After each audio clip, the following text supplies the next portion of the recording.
former Chiefs cornerback Orlando Scandrick. Orlando, now, I hate to remind you, but I feel like you picked Rodgers over Brady last weekend. So what shot do you give Brady this time? Well, first I got to give my shout out to Uncle Skip. I owe you a couple cases. Brady pulled it out. I don't know. There was a lot of suspect things that went on in that game. It was some bad defensive play in that game. And Sharp, the kind of things that you accuse me of are the kind of things that was happening in that game. 38-yard touchdown passes with 6 seconds to go. But no, I think the Super Bowl should be interesting. It's hard to bet against Mahomes. He's on a different level right now. Andy Reid is one of the best coaches ever to do it. You know, the amount of times that he's been in that championship game in that position, and now the amount of times that he's getting to go to the Super Bowl, you know, I think they repeat. I think they run it back, go back to back. I agree with a lot of what you said, but I think Brady has a great shot to win, Skip. If you look at the line, Vegas thinks it's going to be a very close game also. If I'm not mistaken... Wait, did you just say a great shot? Yeah, I'll give Brady a great shot to win, Skip, because if you look at this, JPP and Shaq Barrett made Aaron Rodgers' life miserable. The Kansas City Chiefs are going to be without their 2 starting offensive linemen. They can make Patrick Mahomes' life miserable. Now, that's the question. Will they have the similar success getting to Mahomes like they had Rodgers? If they can't get to Mahomes, they cannot beat unless Mahomes is off and turn the ball over. Because the one thing that we've seen from Tampa's defense this postseason, Skip, they forced teams into turnover. They got 4 from New Orleans, they got 2 from the Packers, and they got 1 from Washington. So, and they've turned those into points. They're not kicking field goals. They're getting touchdowns when they turn you over. That was the excuse me. That was the difference in the game on Sunday. Is that Green Bay? Excuse me. Green Bay turned over the Bucs 3 times, got 6 points. They turned the Packers over twice and got 14 points. Well, that's the difference in your ball game. If Aaron Rodgers cashes one of those possessions into a touchdown, maybe we're having a different discussion. And so this is why I give Brady a great chance, Skip. Their defense is playing well. They are turning the football over, and then Brady's getting short fields and cashing in on those. But the key, and I said this yesterday, JPP and Shaq Barrett, they're capable of having a Von Miller-type Super Bowl 50. And if they do that, they can beat Kansas City. Okay. But the issue, one second. The issue was Tampa Bay played incredible in the first half on offense. Their third down efficiency was like nothing that I ever seen before. And I give credit to Tom Brady. But I just don't think that Patrick Mahomes is going to turn it over. And I just don't think that the Chiefs defense is going to be as bad as the Packers defense. All right, Orlando, before I unleash on this, back to you. Give us your insight, having played with the Chiefs in practice against Mahomes. Describe him to somebody who wouldn't know anything about him. Why is he as great as he appears to be at this young age? He's incredible. He's having fun with it.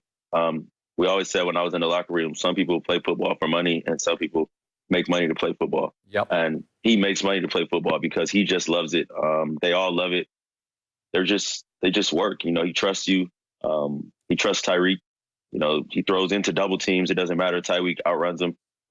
Kelsey, you know, if he doesn't get doubled a lot as much as he should, but he just wears out corners, backside of 3-by-1, wherever they put him, and just efficient. And then the running backs just run hard. They hold the ball. They catch it out the backfield. And they all, you know, they're all selfless guys. No one's selfish. No one's complaining when they're not getting the ball. Okay, now back to November 29th in Tampa, Kansas City. Mahomes throws it to Tyreek in the first quarter to the tune of 203 receiving yards in a quarter. I'd never heard of anything like that before.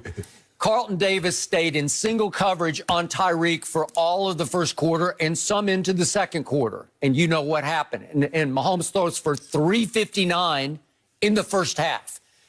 Mahomes threw for only 103 in the second half because the Bucs started drawing a bead on how to defend. They fell back into more cover 2 type zones, man underneath, but they played more zone. They started to get after Mahomes a little bit more in the second half, and Brady started to draw a bead on the Kansas City defense because over the last 3 quarters of that game, Brady threw for 313 yards and led 2 long scoring drives in the fourth quarter that did cut the score, even though it didn't look, it was much more lopsided than the final score appeared. But it was 27-24 with 4 minutes and 10 seconds left. And then all the credit to Mahomes and Andy Reid, because they just schemed them and tricked them, and Mahomes ran for 2 first downs, and they killed 4 minutes and 10 seconds of clock, and Brady never got the ball back. Right. So Mahomes got even with Brady, so to speak, for what Brady did to him in overtime at the game that Orlando watched out from the sideline, when obviously Brady never gave him the ball back in overtime because he converted 3 straight 3rd and 10s, which is impossible, to win that game. But I'm going to remind everybody, after this 27-24 loss came a very late bye week for Tampa Bay, not until week 13. And during that week, Brady fixed this offense. Brady added some play action. Brady added some motion that he had in New England that he'd never had under the no-risk-it, no-biscuit Bruce Arians offense. And all of a sudden, both the offense and the defense took off after the bye week. Since then, they've won 7 straight games. And to Shannon's point, the defense has gotten hot because what usually shows you how hot a defense is, they start taking the ball away, and it gets contagious, as Orlando knows. So I like where they are now. I like it that they went on the road and beat 3 straight top 10 defenses in Washington, New Orleans, and Green Bay. I like where they're setting, and I like Tom Brady as an underdog because Orlando, as I told you last week, there's one man in sports I never bet against, especially when the stakes are highest in the biggest games. LeBron James? Is it LeBron James? No, you know who it is. That's the guy I would always bet against with the money pushed to the middle. Wait, you're talking about the guy who's now 4-6 in the finals? That guy? 10 is a lot of finals. But let's go back. Let's go back to an X factor that I think got a lot of experience with Brady in the Super Bowl. It's Steve Spagnuolo. The 2 times Brady's 2 losses in the Super Bowl were to him. I think he has a great plan, and I think that this KC team is built similar to what the Giants team was built with Chris Jones and Frank Clark, and then having Honey Badger as kind of their Mr. Do Everything. And I think that Brady is going to have a tough chance. I think he's going to throw the kitchen sink at him, and there'll be a lot of coverages mixed and matched. And it's going to be a game of chess all day. Okay, so how do you see the scoring go? Do you say high scoring, or do you think Kansas City can win by 14 or 21? No. I think there's going to be a game that may be 23-16, 23-20. I don't think there's going to be a bunch of points scored. The Chiefs can run the ball when they need to. Andy's one of those coaches that you're going to see game plan every week. It's not some coaches do what they do, but Andy, you're going to see game plan every week. I think the thing is if you look at the Chiefs, the way they run the ball, and the Rams gave you the blueprint. If you think you're going to just run the ball up the middle on Tampa, that's not happening. They too big inside. They got Vita Veda probably wearing 350 to 370. Sue, they got those big guys in there. You're going to have to get on the edges to run the ball against them. And you see McCole Hardman, you see Tyreek with a lot of jet sweeps, and I think that's the way they're going to attack them. But here's another thing that's interesting, and correct me if I'm wrong. Even though if Tampa plays the perfect game, you still have to hope my homeboy is off slightly. Skip, he hasn't lost a game in which he's been on. So if he's on, it doesn't matter what Tampa does. And let this sink in, Skip. He's never lost a game by more than one score. Let that sink in. The man has been a starter for 3 years, and he has not lost a game. So it doesn't matter. And because they've done it so many times, they can fall behind 10. A lot of times teams fall behind in playoff games. It's a death sentence. Okay. Would you say that Mahomes was a little bit off in last year's Super Bowl? Early. What about late third quarter, early fourth? Look at the last game that he lost, he started, the Raiders. He was off just slightly. He completed a little slightly above 50% of his passes, threw an interception. 40-32, right? And he lost by 8. He was slightly off and he threw for 350. If he's dealing, it's good night. Kiss the baby, Skip. Put the baby to bed. Give the baby some warm milk and put him to bed. It's over. Late third quarter interception, early fourth interception, down 20-10. Hey, what'd he do? Walk him down. What did I tell you he was going to do to Buffalo?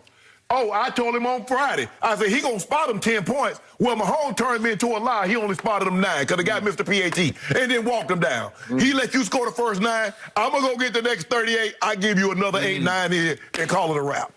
That was against Josh Allen. Go ahead, O. It's going to be a hell of a game. I can't count out time. I don't know what I was thinking. Like, I was trying to go with you, Shannon. I don't know what I've been thinking, man. But it's gonna be a game, and if anybody can unseat Tom, it's gonna be Patrick Mahomes. But it's gonna come down to the trenches, what the two defensive lines do, how they affect the quarterbacks, and it's what the Chiefs not having Eric Fisher gonna play a big role in it, and but we'll see. That's that. But I believe it's going to be high scoring. I think it's going to be a game, because I don't see how you beat Mahomes without scoring at least 30. I mean, he's every play. I go off of Vegas. Vegas set that line so high.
They cannot beat unless Mahomes is off and turn the ball over, because the one thing that we've seen from Tampa's defense this postseason, Skip, they force teams into turnover. They got 4 from New Orleans, they got 2 from the Packers, and they got 1 from Washington. So, and they've turned those into points. They're not kicking field goals. They're getting touchdowns when they